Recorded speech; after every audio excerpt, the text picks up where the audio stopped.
Now on BBC One Scotland, the BBC News at 1, with Mishal, Husain in Glasgow and Jane Hill in the studio, and reporting Scotland with Suzanne Allen. A make or break moment on reducing climate emissions. World leaders have arrived in the UK with a call for urgent action on climate change. The COP26 summit has opened in Glasgow in the past hour. Humanity has long since run down the clock on climate change. It's 1 minute to midnight on that doomsday clock, and we need to act now. The US President Joe Biden is among those here in Scotland with a message that his administration is ready to rally the world. We'll be hearing from children whose communities in the Outer Hebrides are at risk from coastal erosion as they send their own message to world leaders. And stars from the world of sport add their voices to calls for action. And the other headlines here this lunchtime. Investigations are underway into how two trains collided, injuring 17 people. The line around Salisbury is likely to be shut for days.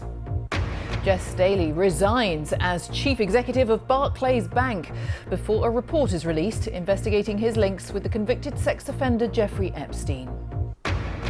And tearful reunions in Sydney. After imposing some of the strictest COVID rules in the world, Australia finally opens up to some international travel. And on Reporting Scotland, leaders from across the world arrive in Scotland as the COP26 Climate Change Conference gets underway. The summit is also expected to draw thousands of protesters keen to make their voices heard.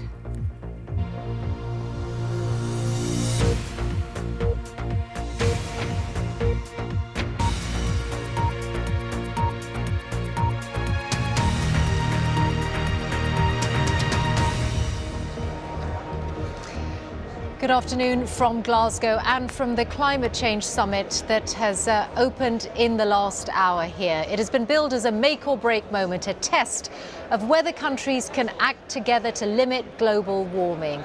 That is now getting underway. 120 world leaders are here to begin their speeches to delegates.